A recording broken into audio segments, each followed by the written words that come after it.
यहाँ से आप ऊपर वाली नोक में ये अंदर वाली शक्ल, ऊपर वाली शक्ल, ऊपर वाले की अंदर वाली शक्ल ये बरकरार होगी। आपने इस नीचे वाले स्ट्रोक पे कलम रखना है और ऊपर वाली नोक को इसमें से गुजारते हुए इसकी मद खींचकर बनानी है। अभी हम इसको खींचते हैं। इंक ले लें ताकि रास्ते में परेशानी ना हो। अभी देखिए, नीचे वाले स्ट्रोक पे कलम रखी और फिर इसको ऊपर वाली नोक को उस पे से गुजारते हुए ले गए। ये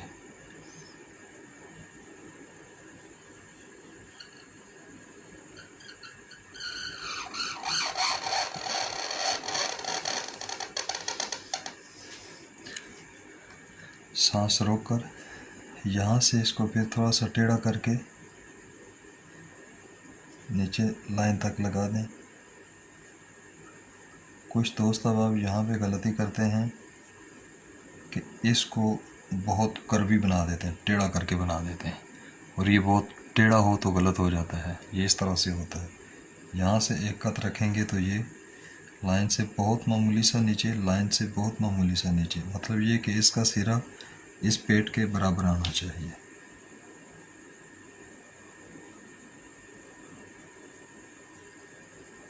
ये मद इस तरह से कट वाली लगती है, ये और यहाँ से ये वाली।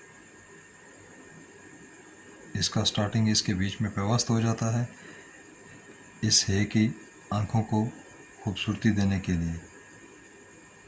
और ये जो यहाँ से इसकी खींचते हैं,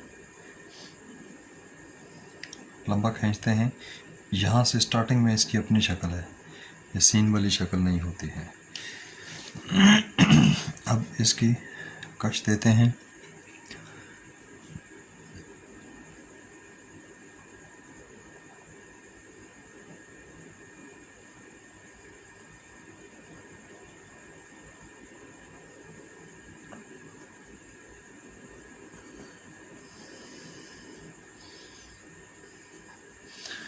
कश देते हुए इस बात का ख्याल रखें कि इस तरह से ये दोनों बराबर आती हैं, मतवाजी आती हैं, और ये भी 4 कत की कशिश हो जाएगी।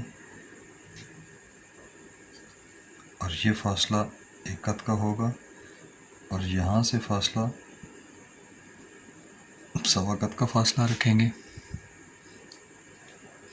यहाँ पे 1 कत का फासला होगा और यहाँ से अगर मैयर करें, ये नीचे वाली आँख की ये जो कमर बनी और इस है का ये दरमियानी फासला ये 1.25 कत में आएगा।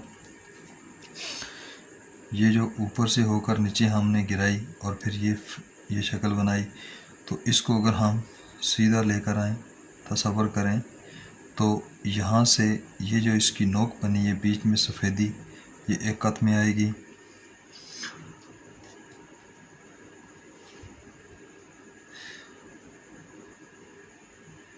पौने कत में, ये 1.25 कत में आएगी, 1 कत में नीचे लटक जाएगी। ये 1.25 कत है, ये 1.25 कत है ये वाला। और है की जो आँखों की शक्लें हैं, ये हम मुफरदात में पढ़ चुके हैं, ये हमने उन्हीं को जहन में रखते हुए ये बनाई हैं और ये बिल्कुल वैसे ही हैं।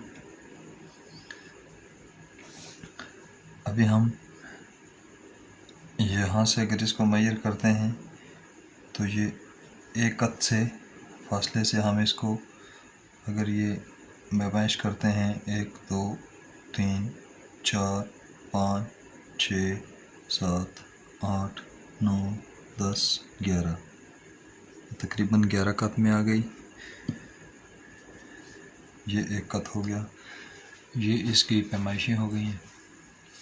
अभी देखिए, साथ साथ मैंने काफ़ी डिटेल बता दी है कि जिन चीज़ों का ख्याल रखते हुए जाना है वो वही होती हैं। अब दोस्तों की जो गलती होती है वो क्या क्या होती है।